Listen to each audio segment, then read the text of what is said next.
Sure, and I think the best place to start is probably from looking at it from a marketing lens.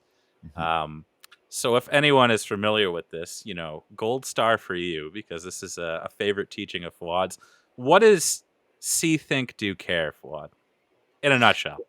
Well, it's a framework taken from Avinash Kaushik. In a nutshell, it's a marketing strategy measurement approach where in the C, you have your largest qualified audience that you're trying to reach out and educate them about your product.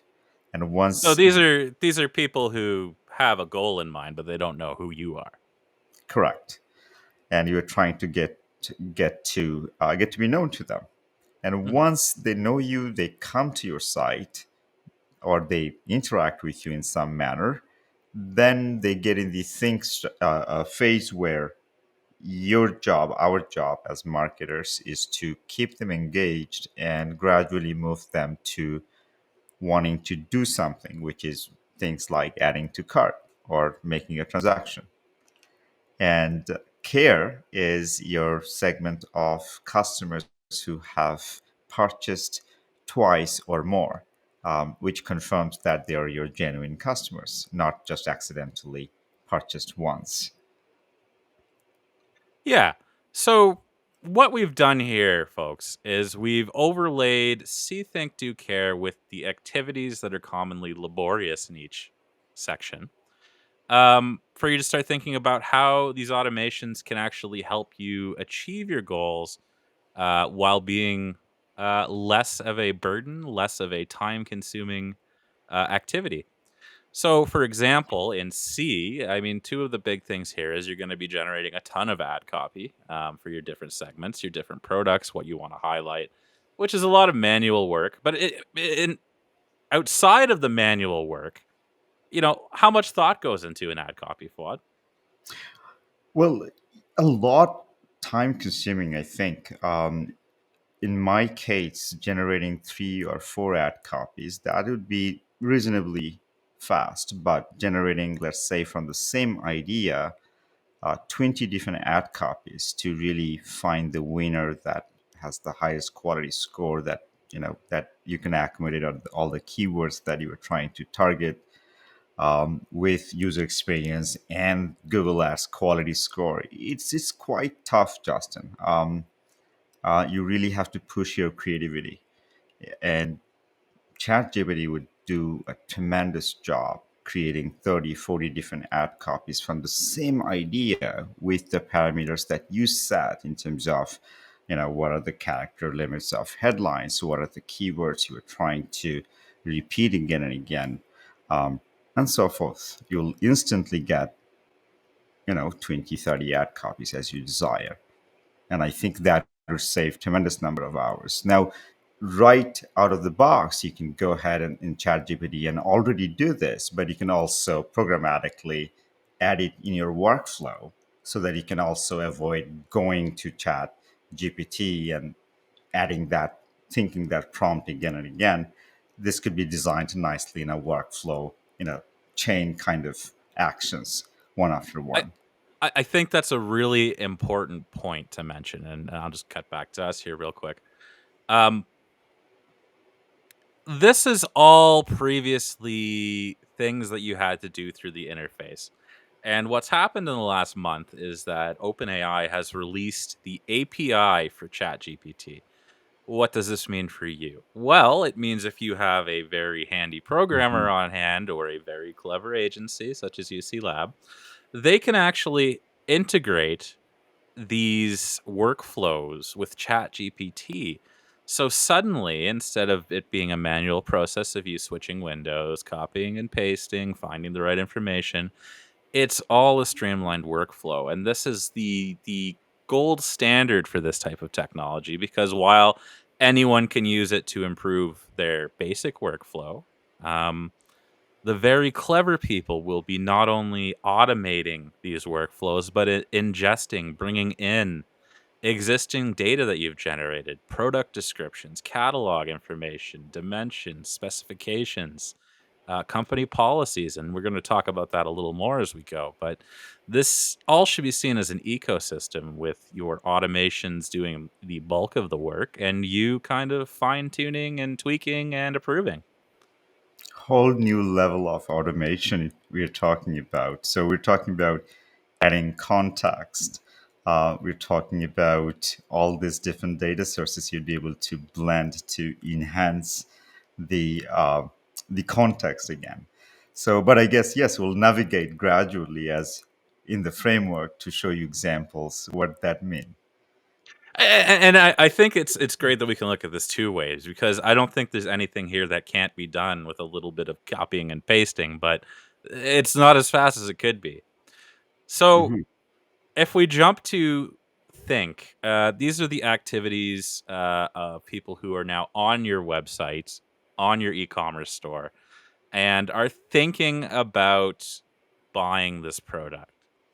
So what you've done to prepare these pages for them is you've created a product description, a detailed product description. And as you and I both know, we're having worked with so many e-commerce shops, a lot of the time the product descriptions are very lacking in interesting content, we could say, and it's very, detail oriented. This is the dimensions, this is the weight, this is the color, and it's not Right. very compelling. So often you either see one of two things: a store owner or employee of the store has gone through and very meticulously and lovingly crafted great descriptions for all the products, or the bare bone information from the supplier is copy and pasted in, and it's not a very good experience for your clients.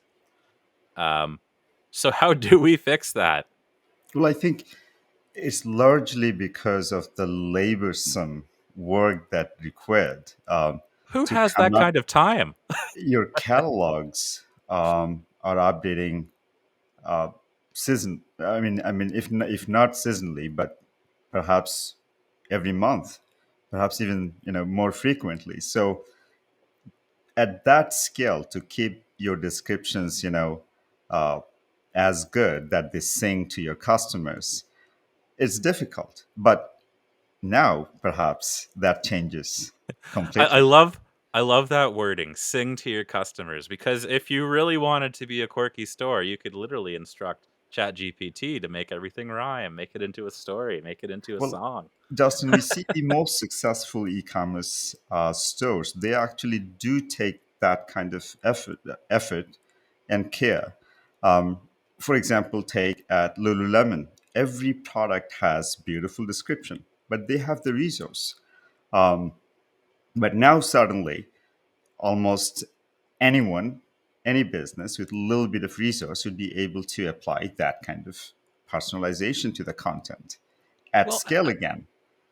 and I think it's important that that level of care be taken, right? Because we were discussing this about websites in general. What is the number one trust signal with a business who you're seeing for the first time? And it's that they've taken a little bit of care, a little bit of ownership, a little bit of pride in the first thing you see, which is your website. Um, so I mean, the companies that go the extra mile to show they care about not only their customers but the product, they treat it with a little bit of reverence, a little bit of interest. It's a huge trust signal. Now, this is important to note that ChatGPT is capable of taking, let's say, tabular form of data, understand that, and then translate that in the manner that you prompt it to do so. You know what? Let's why don't we run a little example? We have one from one of our e-commerce clients that I wanted to show. Sure, So let's let me take a share look. my screen here. Let's do a little prompt. So I prepared this a little bit.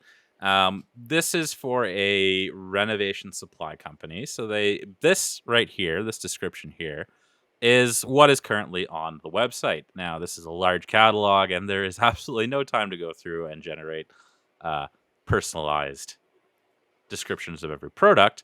However, that's where our friend ChatGPT comes in. So the prompt is pretty simple. Write a compelling product description for the following product. And then you basically just paste in the specifications of the product. It understands that you're going to talk about the title first, the features, things like that. If you'll notice, it really does help when you frame things as features, as a list, color white.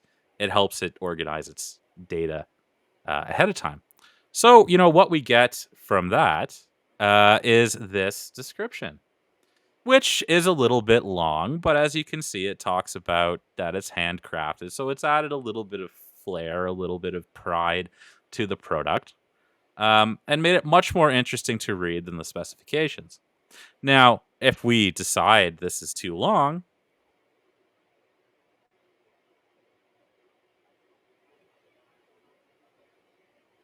we can simply say something like make this shorter, send it off,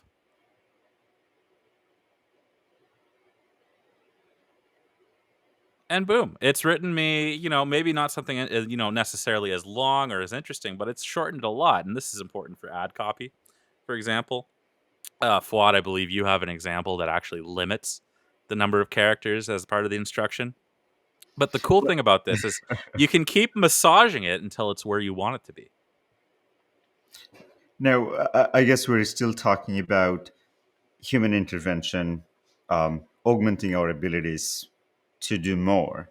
Um, but I guess there's also possibility of doing this at scale using GPT-3, where you can have exact parameters that you want in terms of not unleashing its creativity, at its wildest degree. Well, Um, that's the cool part about using this through the API is you can set the parameters programmatically so the user just has to worry about the outcome.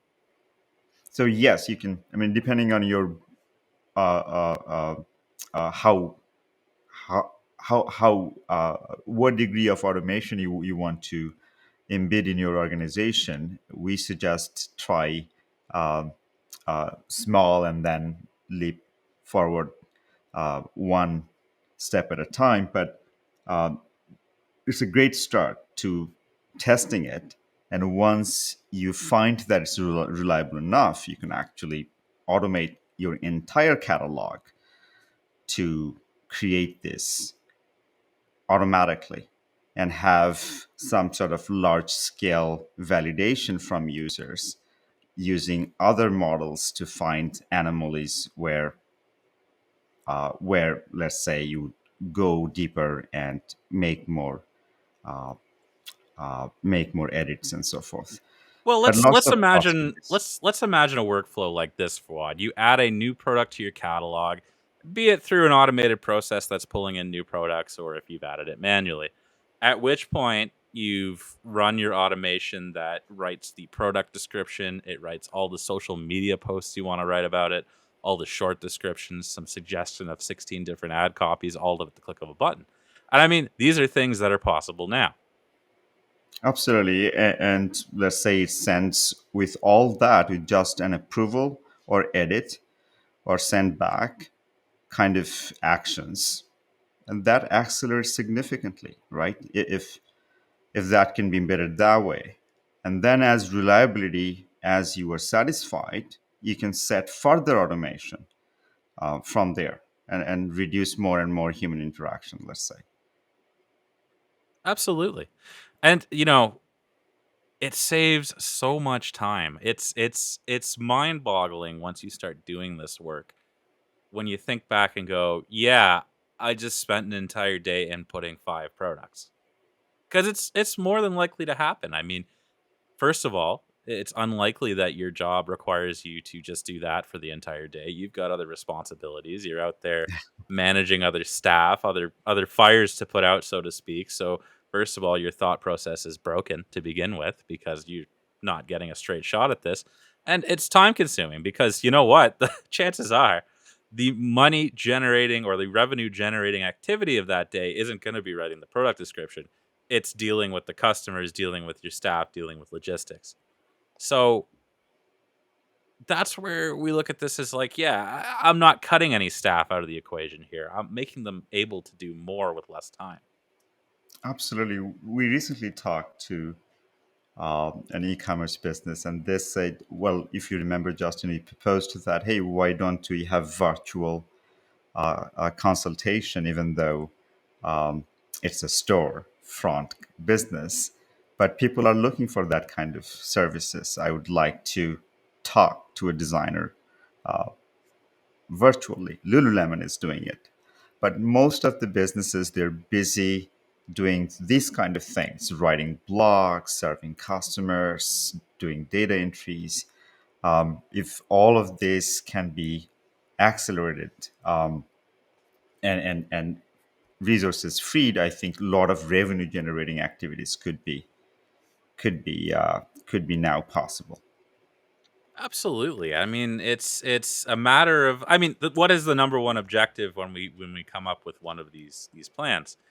Where is the logistics around the people to do it all? So, I mean, it's not that people lack ambition; they lack the physical resources. There is a hiring crisis in North America, if not the world. Um, there is a, like we said, unstable economic times. So you may not want to hire a bunch of new people to, carry out these new initiatives. So this is where, outsourcing that, if you will, to an AI is going to be a boon for many organizations. Which brings us to the next topic within the think is the customer service, right? Um, Personalized chat. You can actually, as Justin was saying, now that we have the Chat GPT API, or even earlier with GPT-3 API, you could not only generate content, but think about bringing your own customer data uh, into that context as someone logs in or signs in to chat. Your data, your customer data platform has all the information, who this person is, what their last interactions were.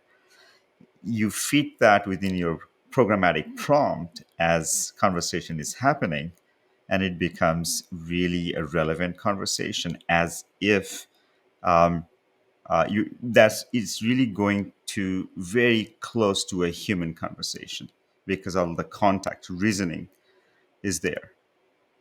Let's unpack this a little bit here. We've all experienced the bad chatbot, the decision tree style chatbot that only has certain inputs. Maybe it was programmed to be a little bit friendly with your greeting, but it's got a very rigid structure to it. It only knows so much, and it can only spit out documents or links or whatever. So, what is the difference between that and something powered by these types of models? Well, a great example for the last half a decade we have seen is that if you get if you say something confusing, you're completely out of the loop, you're still experiencing the bad IVR problem. Oh yes. Dialogflow based chatbots, you really had to understand the engineering of the conversation to get the best out of the conversation. It couldn't do complex back and forth, unstructured reasoning. That is a key thing, because I mean, I remember when we were doing the concert venue one years and years ago, you really had to fence in the user to an unnatural degree, because if they asked two questions that were vaguely related but in the wrong order or too quickly after another, the context gets lost, which is where these early chatbots kind of fall apart, is context. That was even just within one statement, right? What we just talked about. Hmm. And then there comes unstructured questions or reasoning from top to bottom in conversation. Which is your That, average customer. No customer is structured. right? Think about So when you order a coffee. the experience was like Google Home or Alexa, the Hmm. bad chatbot. Now you can actually have conversation with actual reasoning that progresses from beginning of conversation to the end of the conversation, or in between you can ask something completely relevant and it will still hold the material objective of the conversation. Which is a beauty, because I mean, context is everything, especially when you're dealing with programming, when you're dealing with AI, when you're dealing with customer service.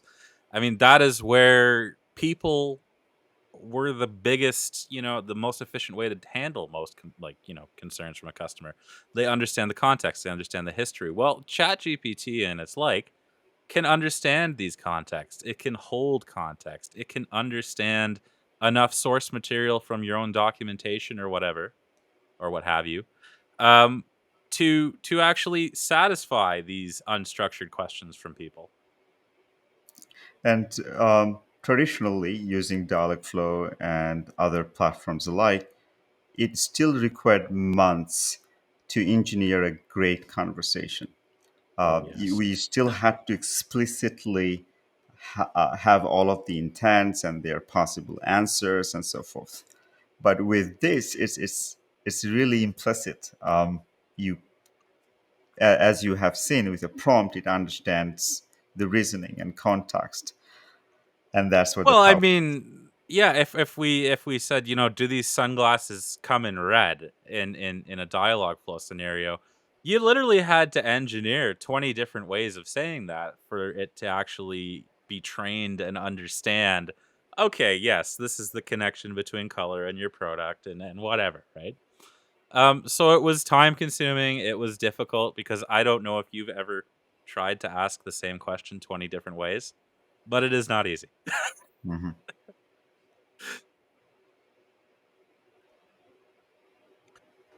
So I think we also touched on this a little bit during my little live chat GPT dive. You can also generate blog content, social media content, and if you recall, you can even instruct it to create the hashtags for your post, which is really handy. I mean, I struggle with the hashtags sometimes, Fuad. Well, the maximum number of characters to leverage that on Twitter is really it's an art, and I could never hone on to it. So this allows me to leverage the maximum character. Um, I mean, not just for the sake of using it, because ideas are often complex to express, but it helps you leverage all of the resource you have, which is in this case the number of characters in Twitter, along with the hashtag. Usually, it would take anyone a good amount of time, but with this, you can shave at least 90 to 95% of time getting to the right tweet. Oh, high school interns, watch out. GPT is coming for you. Well, I think they are very smart. They're already using it to their advantage. They already Um, know how to use it. They've been using it since school, apparently. right. All right. So we've written beautiful content both in our social media. We've got an interactive chat bot that is, a very believable stand in for a human. We've generated some poetic content to describe our products. We've convinced someone that this is the product for them. Now we enter the do stage. What can GPT and the like do for us there? I was getting interesting. So, add to cart. We generally know that it's a pretty big thing in e-commerce, and most don't complete their transactions at first visit. You have to bring them back to the site. Traditionally, we do cart abandoned emails with programmatically, of course, placeholder of the products that are in the cart. Come back, it's waiting for you. Uh, uh, you know, blah blah blah. It's a canned response, and you will get that same response every time you abandon your cart. Yes, every time. Maybe if the brand is very smart, they have They have a few five variations, variations. Yeah. 10 variations, 20 variations. A lot of Who work has who at has that end. time for this? Right time, and it and you have to keep them up to date. Once you have 20 copies, it doesn't mean that they're going to be relevant next year. So it's a lot of work, and this And is it where doesn't compel me any additional information or reason I should buy the product either. It's like, "Oh yeah, I had that in the cart. Guess I should get on that." You know? yeah, and we're not talking about, hey, go to chat gpt and write a personalized email and then send it to your customer. Imagine the email that you send programmatically right now from either MailChimp or Exponia or all these beautiful other email platforms. If every single email could be personalized um, with context of your customer in terms of their demographics, who they are, what their recent interactions were, not just what they added to the cart, what their preferences are, and so forth, as well as your business data, such as what you have in store, what new things are coming along, and so forth, and what you want. Let's say you want to push something that's very profitable as well. And you give all of this context programmatically to either GPT-3 or ChatGPT, and you get an email copy that's programmatically ingested into your campaign for cart abandonments. And everyone receives a very personalized email, not with placeholders, but an unique email that's probably never written before. Now, Very Fuad, relevant. I believe you've created a little bit of a demo. I mean, we're gonna have to use our imagination on the automation side of it, but you've kind of done a prompt that I Yes, I did. Let me show it to you. And here I'm assuming that I brought customer artifacts from my customer database programmatically, customer name, age, gender, and so forth and so forth. Interesting facts, let's say if I could have extracted artifacts like customer color preferences from historical information, either through interactions or let's say your CRM holds that data, and then recently bought your point of sales information would give that. Recently browsed, let's say your Google Analytics is connected, that information you're extracting and add it to cart and your available products and what's coming to the store in near future. And then you programmatically have a prompt. You probably are going to be much more creative than our example here, but this will trigger your creativity. And this particular email that you see here, it will not be the same if I regenerate it again, even if next customer satisfies the exact variables. So every email that we could send to our customer at this point, when we know who they are, what they have done, what their intent is, the email copy could be created on the fly programmatically and communicated to them. can we maybe give this 400 characters to play with real quick? Absolutely. Um, so let's say,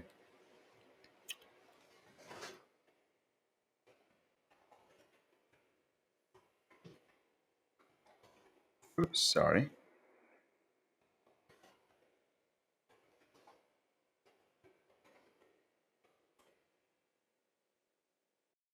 Uh-oh. Oh, I I have will. a feeling, Fuad, you've been idling on the screen for so long that you're logged out. Yes, I'll do it again.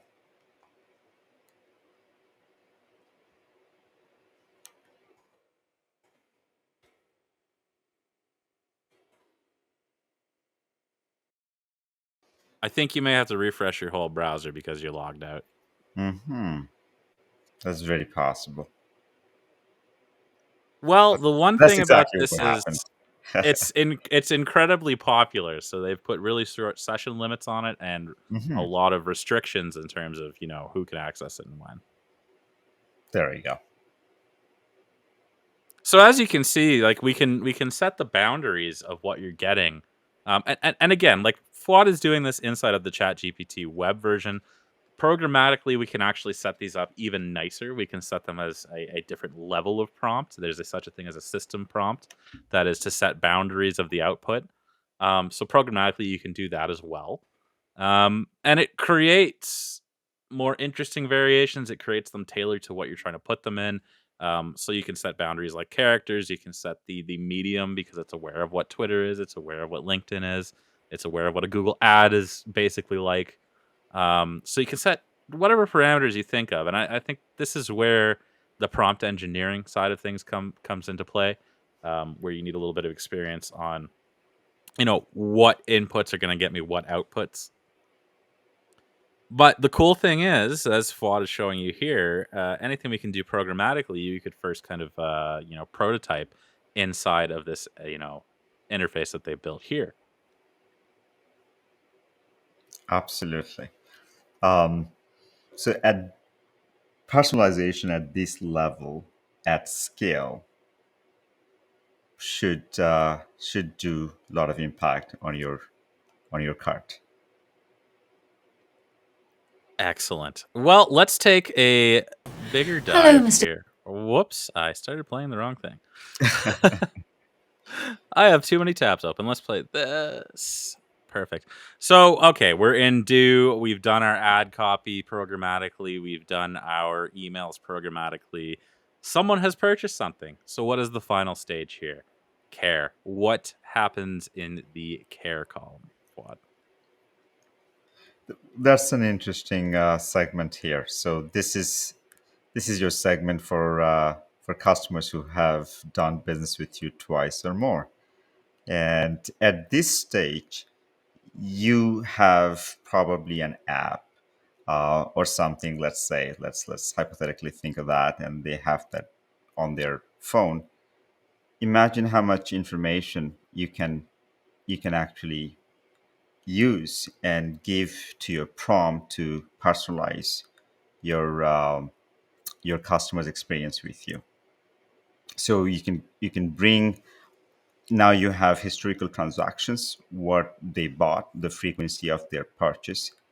You have, again, all of your customers demographics and so forth, if you collect that, or the other signals that you collect, and again, your business data. So at this moment, you should be able to know, anticipate what customer may need. Your propensity models would become very, very important at this stage. You would be able to understand, among many products that you probably sell, which product would probably be the most relevant product that they haven't even discovered. But you'd be able to understand that with your AI models, and then use GPT-3 or Chat GPT to customize those communications through app, through web, through email. Their entire journey could be personalized in all mediums. And I think that is the holy grail of these types of letters. I mean, these types of communications. Um, you want to be able to have a one-to-one conversation with somebody at scale, very relevant, very personalized. But really, the tools you have now are not very good at doing that. It's, canned responses, it's programmatic responses. But you can have that one-to-one conversation with every single one of your customers relevant to them with, a personalized touch to it, um, en Well, for masse. example, absolutely. Now, as they come to the website, they're logged in. You should really think about how you can show care for them. Your banner perhaps have the content that's really for them on every page, on every, if you want to go that far, every product description could be really geared to them, to their Yeah, I mean, preferences. suddenly the product description says this goes really great with, that sweater vest you bought last week. Yeah, this new product, these new sunglasses will go with the great shorts that you bought. Which, I And mean, people are doing that in a very boring way now. You see the related products or, similar things you've bought in the past or similar things other users have bought. But to see that in the product description would speak very personally to a and browser of that site. so remember, you know your customers' color preferences and so forth. So every product page as you go, your prompt and your programmatic experience could be in a way that if I like yellow, yes, you're probably already doing that, that you show the first color variation yellow. But now the product description could be on the fly. It's from the And lens of yellow. right. And all the other cues that you have from the customer that could be applied to the product blended to create the product description. Now, suddenly, again, as we said in the beginning, you're singing to the customer, something that will You're resonate with them. you're not just singing, it's an opera. It's a very well produced orchestra of information and intent. And this is what you mean personalization at scale. We have been saying that last 10 years, but what we meant is variables, programmatic placeholder replacements. Um, Rigid structures with no ability to think for themselves. Absolutely. And yeah, that's game changing.